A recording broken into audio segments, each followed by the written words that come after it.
Hey everyone, I'm Kloo. Welcome back to more Flesh and Blood learning. So last time around we headed over to Felt Table to just check out the tutorial to learn to play Flesh and Blood. This time around we've headed over to Teleshare, a great online resource for anyone who wants to try out the game without necessarily buying into the physical products. Today we're going to be using the private single player mode just to take a quick look at all the different heroes available through the pre-con decks. So I'll be splitting up the videos into the different sets. So Bravo to Dorinthea is Welcome to Rathe, Dash to Azalea is Arcane Rising, Prism, Levi, Bolton and Chain make up Monarch, Odheim, Briar, Lexi are Tales of Aria, and finally Fae and Dromai are from Uprising. Keeping that in mind, these next few videos will not be any actual gameplay. Again, I'm using the single player mode simply to look at the different heroes available to test out the mechanics and see how they fit into the core gameplay structure of Flesh and Blood. Well then, let's continue our learning journey. So, we're going to check out the Bravo Classic Constructed Starter Deck. Create our game. So, first off, we have our 60 card deck and all our basic equipment. A helm, chestplate, gauntlets, and boots, as well as a weapon. Our opponent is just a practice dummy, so it has way more HP than usual, and it's simply for us to test out our different cards and the combos we might be interested in making. So first off, Bravo Showstopper.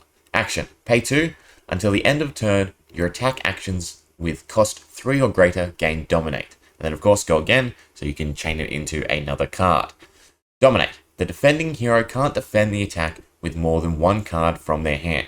So this is an excellent ability for pushing damage. You are able to get away with attacking with fewer cards, meaning you can also ready up and defend with as many cards as necessary. You don't have to worry too much about keeping a good supply of cards to attack with if you just use his ability. So this is telling us the core mechanics of Bravo are more of a control style deck. You're strong on the defense while still able to push a little bit of damage while maintaining your advantage through HP and defense. What about his weapon? Once per turn, pay 3 attack, so it's fairly high costed for only 4 damage. But if there are 2 or more cards with cost 3 or greater in your pitch zone, it gains plus 2 damage. So already we're seeing a theme. Bravo wants to have cards with high costs, and he has payoff for stacking your deck in that way. What about his gear? So we have Helm of Ison's Peak. Action, pay 1, destroy the helm, you gain 1 intellect until the end of your turn. So this means at the end of your turn, and I think I used it by accident, we draw up to 5 cards instead of 4. His gear is just the generic equipment, so it has Blade Break. If you defend with it, it gets destroyed. So action, destroy the gauntlets. Next attack action card with cost 2 or greater gains 2 damage. Go again.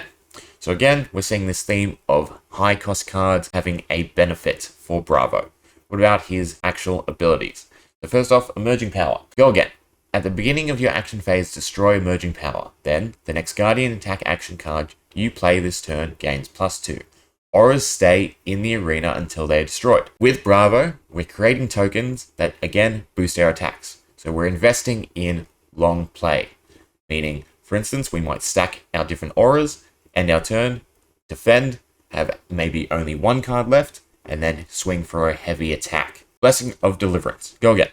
When Blessing of Deliverance enters the arena, if you have a card with a cost 3 or greater in your pitch zone, draw a card. So again, another benefit to pitching those high cost cards. At the beginning of your action phase, destroy Blessing of Deliverance, then reveal the top card of your deck. Gain 1 life for each card with cost 3 or greater revealed this way.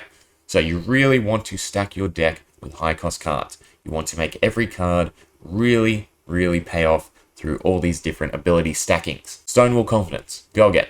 Cards you control with cost 3 or greater gain plus 2 defense while defending. Again, it's an aura. So very much what I'm saying is this first round, we just want to stack our field with these different aura cards. Then we can defend and have 1 or 2 cards left over to swing for a heavy attack. Buckling Blow. Crush. If Buckling Blow deals 4 or more damage to a hero, put -1 defense counter on target equipment they control.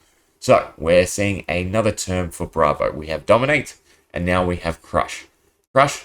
If X card deals X damage or more, it does an effect. In this case, it is that -1 counter. Let's just start playing some of our cards. So I think I will try and stack my auras. Okay, so I ended up dumping my entire hand to get my 3 auras into play. That's our turn done. Let's pass. Doesn't really matter at this point. I'm not learnt enough with the game to figure out deck structuring. So our opponent is just going to use the same ability over and over again because it is a practice dummy. We can defend, play out all of our abilities. We do have that +2 defense if we use a card with a cost 3 or greater, though that's not necessary as the damage here is quite weak. So we only need 2 defense. We'll get rid of the generic action. We can pass our block and reactions, and it's now our turn. So we lost our 2 auras. Stonewall Confidence was used up when we defended, and then the other one was used at the start of our turn to gain 1 extra life, but we still have Emerging Power. At the beginning of your action phase, destroy Emerging Power, then the next Guardian attack action you play gains +2 damage.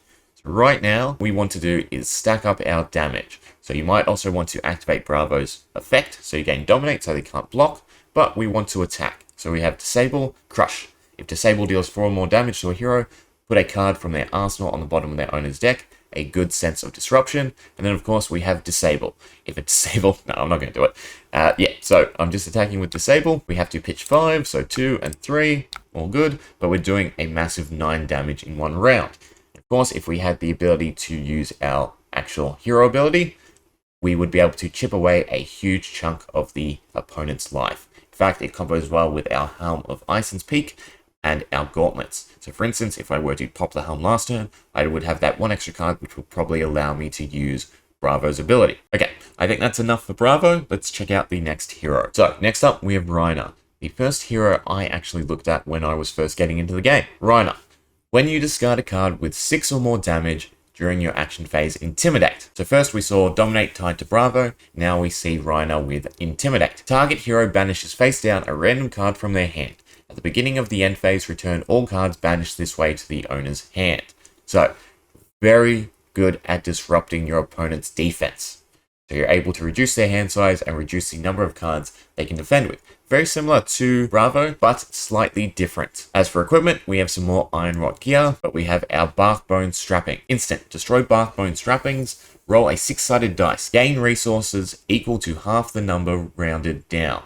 So, at worst, it's 0. At best, it's 3. It's really good just to get those extra few resources to dump your hand or finish off your opponent. We also have Snapdragon Scalers, Attack Reaction. Destroy Snapdragon Scalers, target attack action card with cost 1 or less gains go again. So, you can use this to combo into a few more cards if your opponent might think you're out, or if you're able to disrupt your opponent's hand. As for his weapon, once per turn, pay 2 attacks, so it's cheaper than Bravo's, and it also has once per turn effect. When you discard a card with 6 or more damage, Romping Club gains 1 extra damage. So, Bravo was high cost, disruption of defense. Now we see Rhinar is high damage, disruption of your opponent's defense. What about his actual abilities? Savage Swing. Has an additional cost to play Savage Swing, discard a random card. So again, their cards are already playing into their effects. Whenever you discard a 6 or more damage card, Intimidate, and whenever you discard a 6 or more damage card, gain 1 damage. Smash Instinct, Intimidate, so again, Disruption, and then Drone of Brutality, a generic action, but you'll find that a lot of the generic actions do fit in well with the heroes. If Drone of Brutality would be put into your graveyard from anywhere, instead put it to the bottom of your deck, so it works perfectly with any of our discard. Only issue is we have to discard a random card. So, how might we want to play this? Well, we don't have Go Again, so ideally, we want to play Savage Swing. We do need to pitch for 1. So I think we're going to pitch our Smash Instinct. Unfortunately, it didn't hit the Drone of Brutality. It hit the other Savage Swing. It's not a big deal. We can always use Drone of Brutality to defend, and then it still gets recycled into our deck. We could also cast and just use it as another attack. But we don't have Go Again, so we're just dealing our 6 damage to our opponent. Okay, on our second turn, what else do we have? We have Packer with Intimidate again. We have Savage Feast. It's slightly different to Savage Swing in it has a second ability. If the discard card has 6 or more damage, draw a card. And we have Sigil of Solace, gain 1 life. We very much want to gear our hand towards triggering these 6 or more damage effects. Now our hand is perfect for our discard abilities. We would like to see Go Again, but you can play between 2 different modes. One, if you can intimidate down your opponent's hand, you can then swing big, or you can discard your own cards in order to trigger your secondary effects. Even the draw card is still a good ability, and we can always tie in our Snapdragon Scalers to get another Go Again. So, for instance, we'll use Savage Feast. We'll get rid of our Pack Hunt. We discard the Drone of Brutality. It goes back into our deck. So we're now in our reaction phase. So we can use our Snapdragon Scalers to go again. So we're already seeing the strategic elements of stacking your deck come into play. Rhinar has good damage, but he has high costs and low pitch from everything I'm seeing at the least. I know pitch is related to the color of the cards, not necessarily the card itself. So for instance, a red card pitches for 1, a yellow card pitches for 2, and a blue card pitches for 3. All in all, we're already seeing the heroes branch off. Rathe wants to stack auras and then defend and then chip his opponent down, whereas Rhinar wants to disrupt their ability to defend and swing big. Okay, so next up we have Katsu, the ninja hero. Our first look at Tempo or Exodia style decks, where you want to chain all your cards together or play them in a certain order. For instance, we have Rising Knee Thrust. If leg tap was the last attack, then Rising Knee Thrust gains +2 damage. So you really want to use your cards in a certain order. As for our ability, the first time an attack action card you control hits each turn, you may discard a card with a cost of 0. If you do, search your deck for a card with combo, banish it face up, then shuffle your deck. You may play it this turn. So this allows us to search for any of those cards that continues our chain. So, for instance, we probably want to start off using leg tap. We have to pitch something, so we'll get rid of lunging press. We will then activate our ability, and we're looking for whatever card combos into a Rising Knee Thrust. I'm guessing it's a kick. There we go. So Blackout Kick. If Rising Knee Thrust was the last attack this combat chain, it gains +3 damage. So let's grab a copy, and now we're able to continue our combo. So when we use Rising Knee Thrust, it now does an extra 2 damage, so it's doing 4. We don't need to react, and now we can use our Blackout Kick for our finisher. So it does a massive 7 damage. And straight away, we've chipped down for 14. This is where the issue of Katsu comes in. If we were to defend, we obviously need to dump cards from our hand, meaning we're losing our ability to combo next turn. So it's very tight in terms of your hand size and making every card count. As for equipment, we have Hearted Cross Strap, destroy it. The next action card you play this turn costs 2 less to play, so it allows us to create more free cards. So we don't really have to pitch for Katsu. We just need to worry about defending and then keeping our hand size to combo out the opponent. What about Breaking Scales? Attack reaction. Destroy it. Target action card with combo gains +1 damage. So it's a good way just to stack or add that little bit extra damage. Okay, so I lost a card because I had to defend. We want to activate our effect and be able to look for the missing chains. So for instance, Buster Fist needs Open the Center, and Open the Center, I believe, needs Head Jab. Let's use Leg Tap. So we can pitch something. We will have to pitch Energy Potion. We'll hit our opponent. We'll use our ability. We will get rid of Fluster Fist. And now we can look for the next chain of Leg Tap, which should be that Rising Knee Thrust. So again, get it.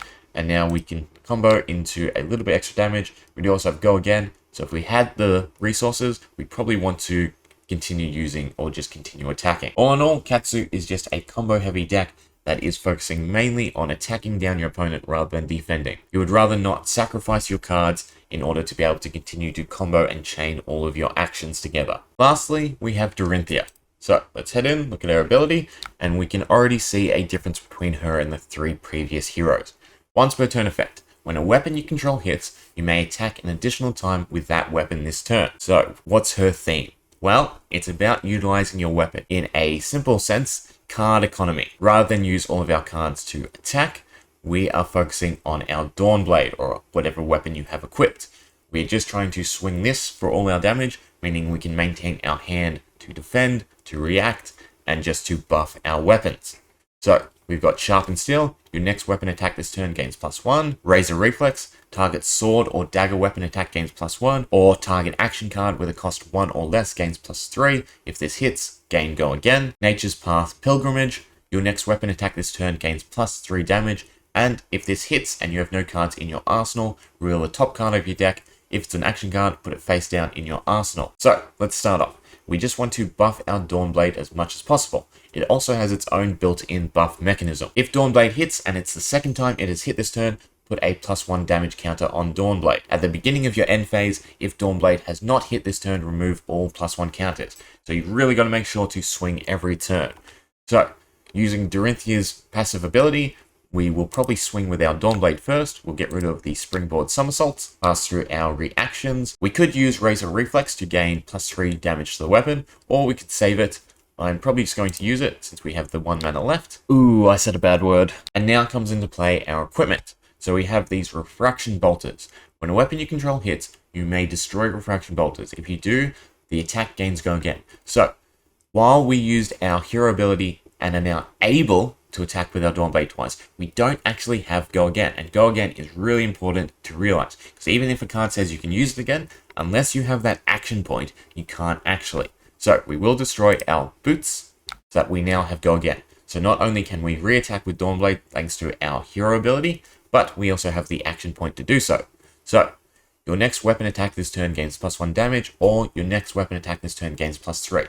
Nature's Path Pilgrimage is the better card to play, simply because we want to get a card into our arsenal. So we're going to use Nature's Path Pilgrimage.